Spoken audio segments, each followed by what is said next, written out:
নমস্কার বন্ধুরা, স্পোর্টস লাভার অমিতাভ চ্যানেলে আপনাদের সবাইকে আবারও স্বাগত জানাই। তো এই ভিডিওতে একটু লং ভিডিও হবে। তো এই ভিডিওতে যে বিষয়টা নিয়ে আমরা তুলে ধরবো সেটা হলো এই গোট কনসার্টকে নিয়ে।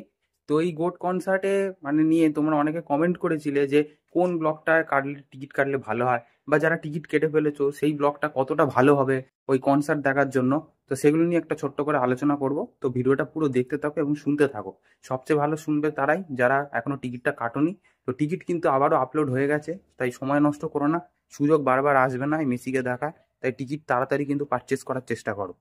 তো যারা এখনো করোনি বা যারা করেছো তাদের জন্য এই ভিডিওটা। তো কোন ব্লকটা ভালো এবং কোন ব্লকে কিরকম ভিউ এবং কোন ব্লকে দেখলে বেশি সুবিধা। এবার দেখো, সল্টলেক স্টেডিয়ামে আজ পর্যন্ত কোনোদিনও কোনো কনসার্ট হয়নি। কোনো কনসার্ট, গানের অনুষ্ঠান, নাচের অনুষ্ঠান এরকম কোনোদিনও কিছু হয়নি। সবসময় সারা জীবন খেলা হয়েছে, ফুটবল খেলা হয়েছে পুরো মাঠ জুড়ে, প্রতিটা ব্লক এনজয় করেছে। তো সেরকমই হয়েছে। তো ফার্স্ট টাইম সল্টলেক স্টেডিয়ামের মতো এরকম একটা মাঠে, এরকম একটা ফুটবল মাঠে প্রথমবার কোনো কনসার্টের আয়োজন করা হচ্ছে। তো এবার স্টার ভিউ আর একটা খেলার ভিউর মধ্যে কিন্তু অনেকটা ডিফারেন্স আছে। প্রথমত যেটা কি, তোমরা সবাই দেখবে এবারে টিকিটে কিন্তু গ্রাউন্ড ফ্লোরের কিন্তু দামগুলো বেশি।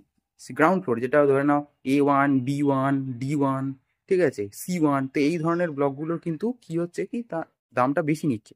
কিন্তু নর্মালি যখন ম্যাচ হয়, আমরা খেলার দিন যখন যাই, তখন গ্রাউন্ড ফ্লোরের কিন্তু টিকিটের দাম সবসময় কম থাকে, খুবই কম থাকে। কারণ কেন না, গ্রাউন্ড ফ্লোরের বিষয়টা হচ্ছে কি, গ্রাউন্ড ফ্লোরে তোমরা যদি খেলা দেখো, তোমাদের মুখের সামনে এরকম বড় বড় সব বর্ডারের মতো জাল দেওয়া থাকে। এটা নিরাপত্তার জন্য, যাতে কেউ ফ্যান্সরা আর কি টপকে যাতে মাঠে না যেতে পারে। তো তাও যায়, সেটা বড় কথা নয়। তো নিরাপত্তার জন্য তোমাদের মুখের সামনে এরকম বড় বড় সব জাল থাকবে। এবার এই জালগুলোর জন্য কিন্তু তোমরা, আমরা আমরা কি ম্যাচটা এনজয় করতে পারতাম না।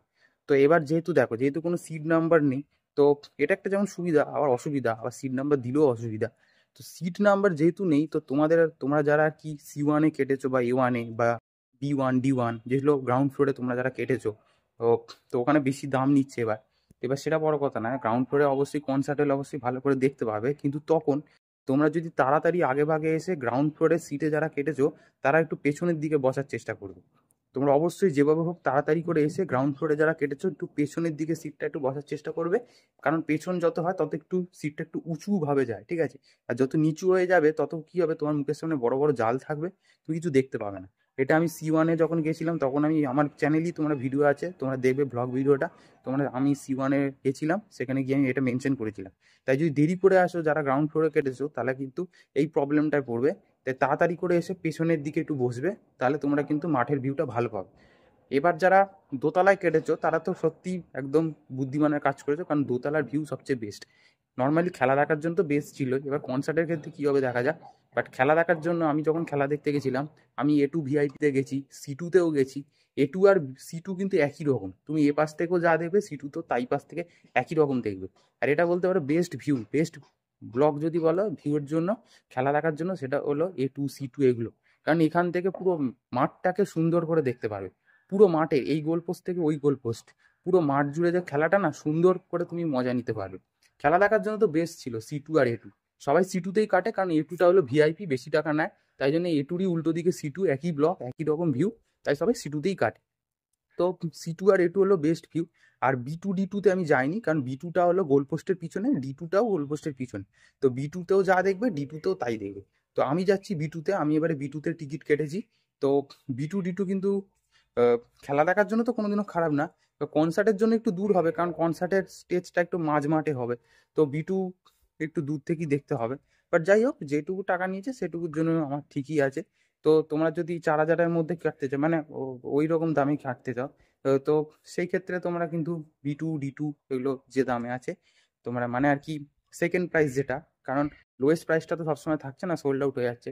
তো সেকেন্ড প্রাইসের জন্য B2, D2 ভালো, বাট আমি বলবো B2 ভালো।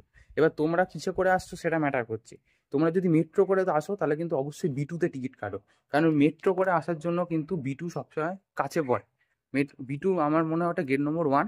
আর মেট্রো থেকে হাঁটলে 5 থেকে 6 মিনিট লাগবে, তোমরা B2টা পেয়ে যাবে, B1ও পেয়ে যাবে। কিন্তু তোমরা যদি ডি ব্লকের দিকে যাও, D2, D1, D3, তাহলে কিন্তু তোমাদের অনেকটা হাঁটতে হবে, প্রায় ধরে নাও 20-25 মিনিট মতো হাঁটতে হবে। তো সেক্ষেত্রে তোমরা যদি গাড়ি নিয়ে আসো বা বাইক নিয়ে আসো তাহলে ঠিক আছে, কিন্তু তোমরা যদি মেট্রো করে আসো, তাহলে অবশ্যই চেষ্টা করবে বি ব্লকগুলোর দিকে কাটা, ডি ব্লকটা একটু অ্যাভয়েড করা। এবার টিকিট না পেলে কি করবে, তাহলে তো ঠিকই আছে। আর এবার আর যে ব্লকগুলো আছে, মোটামুটি বি আর ডি ব্লকের ভিউ একই। এটা হচ্ছে তোমার গোল পোস্টের পেছন থেকে দেখা যায়, ঠিক আছে। যেরকম সি আর এ ব্লকটা কিন্তু সুন্দর পুরো মাঠটাকে দেখা যায়, বি আর ডিটা কিন্তু পুরো গোলপোস্টের পেছনের ব্লক, ঠিক আছে। তো এরকম তোমাদের ভিউটা আসবে। তো আমি মেনলি কেটেছি বি 2-তে, কারণ আমি বি 3 টিকিট পাইনি। আর 3 যেগুলো আছে মানে তিনতলা, তিনতলায় কিন্তু তোমার যে ব্লক ভিউগুলো হচ্ছে, মানে ওখান থেকে তুমি যাতে দেখো একেবারেই ক্ষুদ্র ক্ষুদ্র দেবে, মানে ওই জন্যই দামটা কম, কিন্তু প্রচন্ড ক্ষুদ্র ক্ষুদ্র করে দেবে, মানে তিনতলা থেকে দেখা, মানে প্লেয়ারগুলো একেতেই তুমি ছোটই দেবে, তুমি যে ব্লকেই থাকো না কেন, সে তুমি 1-এ থাকো, 2-এ থাকো, 3-এ থাকো, ক্ষুদ্রই দেখবে। আর 3-এ থাকলে আরো ক্ষুদ্র দেবে, মানে একদম ক্ষুদ্র ক্ষুদ্র মনে হবে। তো সেক্ষেত্রে বলবো যে কম দামে যদি টিকিট পেয়ে যাও তাহলে অবশ্যই তিনতলা বুক করো, অসুবিধা নেই। আর যদি মনে করছো দোতলায় দেখবে তাহলে দোতলাটাও কাটতে পারো। বাট যদি কম দামে পেয়ে যাও ছাড়বে কেন, কেটে নাও না, অসুবিধা কি আছে, বাজেটের মধ্যে তোমার যদি যদি হয়ে যায়। তো মোট কথা কেউ টিকিটটা ছেড়ো না, আজকে আবার টিকিটটা আপলোড করেছে। তো এটাই ছিল আপডেট, এরকম আরও আপডেট পাওয়ার জন্য অবশ্যই চ্যানেলটাকে সাবস্ক্রাইব করে বেল আইকন অল করে রাখো। তো দেখা হচ্ছে পরে ভিডিও।